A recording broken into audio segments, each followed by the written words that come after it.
ಸ್ನೇಹಿತರೆ, ಚರಿತ್ರೆ ಮತ್ತೊಂದು ವಿಡಿಯೋಗೆ ನಿಮಗೆಲ್ಲ ಪ್ರೀತಿಯ ಸ್ವಾಗತ. ಅಮೆರಿಕ ತನ್ನ ನೌಟಂಕಿ ಆಟವನ್ನ ಇನ್ನೂ ಕೂಡ ಬಿಟ್ಟಿಲ್ಲ.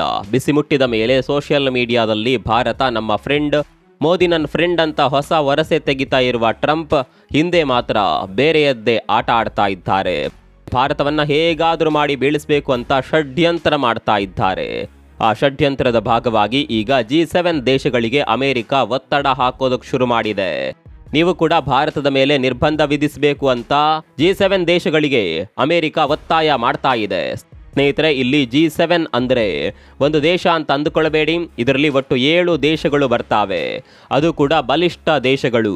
ಜಪಾನ್, ಕೆನಡಾ, ಫ್ರಾನ್ಸ್ನಂತಹ ದೇಶಗಳು ಈ ಒಕ್ಕೂಟದಲ್ಲಿವೆ. ಹೀಗೆ ಎಲ್ಲರೂ ಸೇರ್ಕೊಂಡು ಭಾರತದ ಮೇಲೆ ತೆರಿಗೆ ಹಾಕಬೇಕು, ಇಲ್ಲ ನಿರ್ಬಂಧವನ್ನೇ ಹಾಕಬೇಕು ಅಂತ ಅಮೆರಿಕ ಕುಮ್ಮಕ್ಕು ಕೊಡ್ತಾ ಇದೆ. ಒಂದ್ ಕಡೆ ಈ ಬೆಳವಣಿಗೆ ಆಗ್ತಾ ಇದ್ರೆ, ಮತ್ತೊಂದು ಕಡೆ ಅಮೆರಿಕ ನೇತೃತ್ವದ ನ್ಯಾಟೋ ಪಡೆ ರಷ್ಯಾದ ವಿರುದ್ಧ ಪ್ರತೀಕಾರ ತೀರಿಸೋದಕ್ಕೆ ಶುರು ಮಾಡಿದೆ. ಪೋಲ್ಯಾಂಡ್ ಮೇಲೆ ರಷ್ಯಾ ಮಾಡಿದ ದಾಳಿಗೆ ಪ್ರತಿಯಾಗಿ ಈಗ ನ್ಯಾಟೋ ರಷ್ಯಾದ ವಿರುದ್ಧ ತಿರುಗಿ ಬಿದ್ದಿದೆ. ಅಷ್ಟಕ್ಕೂ ನ್ಯಾಟೋ ಪಡೆ ರಷ್ಯಾದ ಮೇಲೆ ದಾಳಿ ಮಾಡಿಯೇ ಬಿಡ್ತಾ. ನ್ಯಾಟೋ ಹಾಗೂ ರಷ್ಯಾ ನಡುವೆ ಯುದ್ಧ ಶುರುವಾಗುತ್ತಾ. ಅಮೆರಿಕ G7 ದೇಶಗಳಿಗೆ ಏನೆಲ್ಲ ಒತ್ತಾಯ ಮಾಡಿದೆ, ಅಮೆರಿಕದ ಒತ್ತಡಕ್ಕೆ ಮಣಿದು G7 ದೇಶಗಳು ಭಾರತದ ಮೇಲೆ ತೆರಿಗೆ ಹಾಕ್ತಾವ, ಎಲ್ಲವನ್ನ ತೋರಿಸ್ತೀವಿ ನೋಡಿ.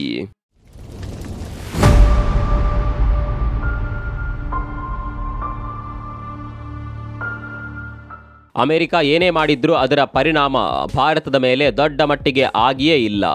ಹೀಗಾಗಿ ಅಮೆರಿಕಾಗೆ ನಿಂತರೆ ನಿಲ್ಲೋದಕ್ಕಾಗ್ತಾ ಇಲ್ಲ, ಕೂತ್ರೆ ಕೂರೋದಕ್ಕೆ ಆಗ್ತಾ ಇಲ್ಲ, ತಿಂದಿದ್ದು ಕರಗುತ್ತಿಲ್ಲ. ಹೊರ ಪ್ರಪಂಚಕ್ಕೆ ಭಾರತದ ಜೊತೆ ಮಾತುಕತೆ ಮಾಡಿ ಎಲ್ಲವನ್ನ ಸರಿ ಮಾಡಿಕೊಳ್ಳುತ್ತೇನೆ ಅಂತ ಸಂದೇಶ ನೀಡುತ್ತಾ ಇರುವ ಅಮೆರಿಕ ಒಳಗೊಳಗೆ ಕುದಿಯುತ್ತಿದೆ. ಹೀಗಾಗಿ ಭಾರತದ ವಿರುದ್ಧ ಹೇಗಾದರೂ ಮಾಡಿ ಷಡ್ಯಂತ್ರ ಮಾಡಬೇಕು ಅಂತ ಹೊಸ ನಾಟಕ ಶುರು ಮಾಡಿದೆ. ಭಾರತದ ಮೇಲೆ ತೆರಿಗೆ ಹಾಕುವಂತೆ G7 ದೇಶಗಳಿಗೆ ಒತ್ತಾಯ ಮಾಡಿದೆ ಅನ್ನುವ ವಿಚಾರ ಈಗ ಬಹಿರಂಗಗೊಂಡಿದೆ. ಸ್ನೇಹಿತರೆ, ಇಲ್ಲಿ G7 ದೇಶಗಳು ಅಂದ್ರೆ ಏನು ಅನ್ನೋದನ್ನ ಮೊದಲಿಗೆ ಹೇಳ್ತೀವಿ ಕೇಳಿ. G7 ಅಂದ್ರೆ ಗ್ರೂಪ್ ಆಫ್ 7 ಅಂತ ಅರ್ಥ. ಈ ಗುಂಪಿನಲ್ಲಿ ಒಟ್ಟು 7 ದೇಶಗಳು ಬರ್ತಾವೆ. ಮೊದಲ ದೇಶ ಅಮೆರಿಕ ಒಂದು ರೀತಿ ಈ ಗುಂಪಿಗೆ ಲೀಡರ್ ಇದ್ದ ಹಾಗೆ. ಇನ್ನುಳಿದಂತೆ Canada, France, Germany, Italy, Britain ಹಾಗೂ ಜಪಾನ್ ಇಷ್ಟು ದೇಶಗಳು ಈ ಗುಂಪಿನಲ್ಲಿವೆ. ಈ ದೇಶಗಳನ್ನ ಗಮನಿಸಿದ್ರೆ ಬಲಿಷ್ಠ ದೇಶಗಳು ಅನ್ನೋದ್ರಲ್ಲಿ 2 ಮಾತಿಲ್ಲ.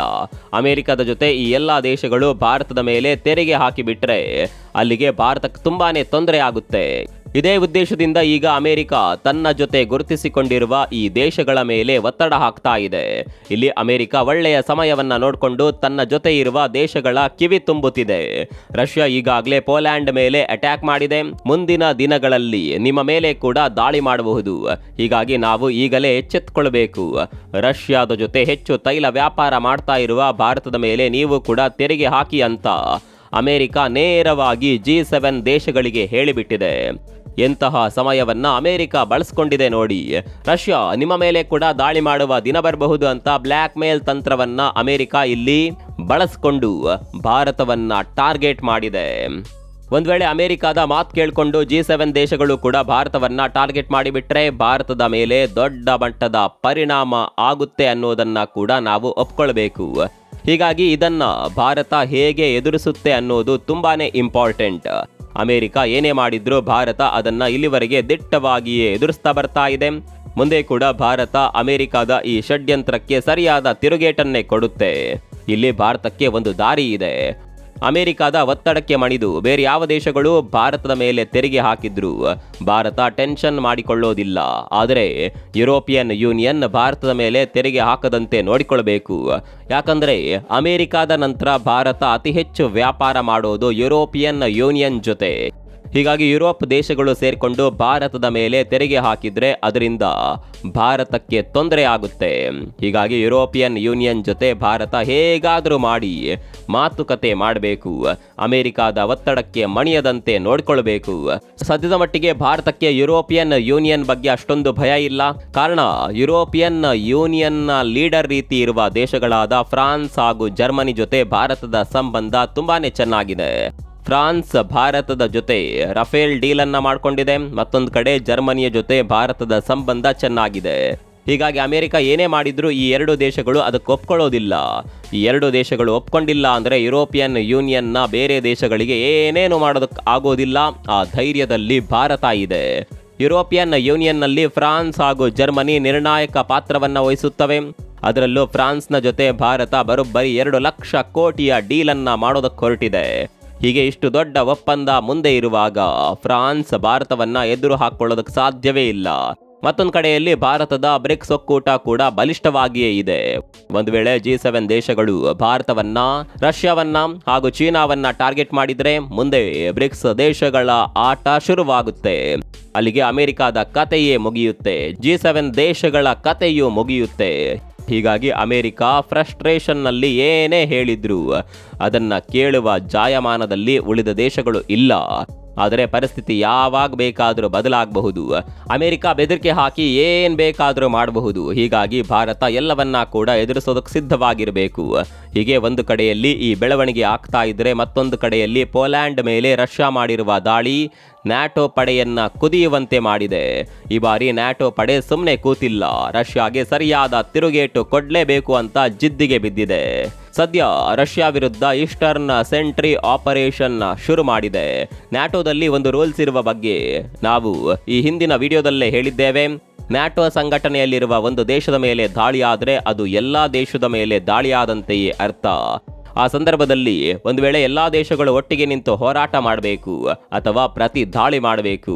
ಈ ನಿಯಮದ ಪ್ರಕಾರ ಈಗ ನ್ಯಾಟೋ ರಷ್ಯಾದ ವಿರುದ್ಧ ಸಿಡಿದು ನಿಲ್ಲುವ ಮುನ್ಸೂಚನೆ ಕೊಟ್ಟಿದೆ. ಹಾಗಂತ ನ್ಯಾಟೋ ನೇರವಾಗಿ ರಷ್ಯಾದ ಮೇಲೆ ಅಟ್ಯಾಕ್ ಮಾಡೋದಕ್ಕೆ ಹೋಗಿಲ್ಲ.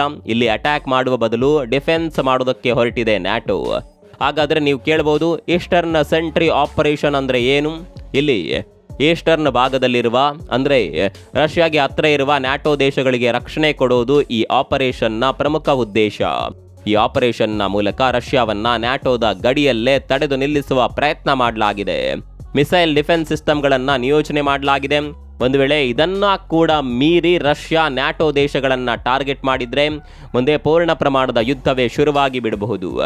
ಆದರೆ ಸದ್ಯದ ಮಟ್ಟಿಗೆ ನ್ಯಾಟೋ ಪಡೆ ಏಕಾಏಕಿ ರಷ್ಯಾದ ಮೇಲೆ ಪ್ರತಿ ದಾಳಿ ಮಾಡೋದಕ್ಕೆ ಹೋಗಿಲ್ಲ. ನಾವು ಆರಂಭದಲ್ಲೇ ಹೇಳಿದಂತೆ ಇಲ್ಲಿ ನ್ಯಾಟೋ ಪಡೆಗಳು ಒಗ್ಗಟ್ಟಿನ ಪ್ರದರ್ಶನ ಮಾಡಿದ್ದಾವೆ. ಡೆನ್ಮಾರ್ಕ್ ತನ್ನ 2 F-16 ಫೈಟರ್ ಜೆಟ್ಗಳನ್ನು ಗಡಿಯಲ್ಲಿ ನಿಯೋಜನೆ ಮಾಡಿದೆ. ಫ್ರಾನ್ಸ್ 3 ರಫೇಲ್ ಜೆಟ್ಗಳನ್ನು ನ್ಯಾಟೋ ಗಡಿಯಲ್ಲಿ ತಂದು ನಿಲ್ಲಿಸಿದೆ. ಜರ್ಮನಿ ತನ್ನ ಬಳಿ ಇರುವ ಅತ್ಯಾಧುನಿಕ ಮಿಸೈಲ್ ಡಿಫೆನ್ಸ್ ಸಿಸ್ಟಮ್ ಅನ್ನ ನಿಯೋಜನೆ ಮಾಡಿದೆ. ಬ್ರಿಟನ್ ತನ್ನ ಸೇನೆಯನ್ನ ಕಳಿಸಿದೆ. ಉಳಿದ ದೇಶಗಳು ಡ್ರೋನ್ಗಳನ್ನ ಸಿದ್ಧತೆಯಲ್ಲಿಟ್ಕೊಂಡಿವೆ. ಹೀಗೆ ನ್ಯಾಟೋದ ಬಹುತೇಕ ಎಲ್ಲಾ ದೇಶಗಳು ಈ ಆಪರೇಷನ್ ನಲ್ಲಿ ಭಾಗಿಯಾಗಿದ್ದಾವೆ. ಸದ್ಯದ ಮಟ್ಟಿಗೆ ರಕ್ಷಣೆಗೋಸ್ಕರ ಮಾಡಿರುವ ಈ ಆಪರೇಷನ್ ರಷ್ಯಾ ಅಗ್ರೆಸಿವ್ ಮೂಡ್ಗೆ ಜಾರಿದ್ರೆ ದಾಳಿ ಸ್ವರೂಪವನ್ನ ಕೂಡ ಪಡೆದುಕೊಳ್ಳಬಹುದು. ಒಂದು ವೇಳೆ ನ್ಯಾಟೋ ಪಡೆಗಳು ಕೂಡ ದಾಳಿ ಮಾಡೋದಕ್ಕೆ ಶುರು ಮಾಡಿಬಿಟ್ರೆ ಅಲ್ಲಿಗೆ 3ನೇ ಮಹಾಯುದ್ಧ ಶುರುವಾಯಿತು ಅಂತಾನೆ ಅರ್ಥ. ಮುಂದಿನ ಪರಿಸ್ಥಿತಿ ಮಾತ್ರ ರಣಭೀಕರವಾಗಿ ಬದಲಾಗುತ್ತೆ. ಇಂತಹ ಸಿಚುವೇಶನ್ ಕ್ರಿಯೇಟ್ ಆಗದೇ ಇದ್ರೇನೆ ಒಳ್ಳೆಯದು. ಈ ಬಗ್ಗೆ ನಿಮ್ಗೇನನ್ಸುತ್ತೆ ಕಾಮೆಂಟ್ ಮಾಡಿ.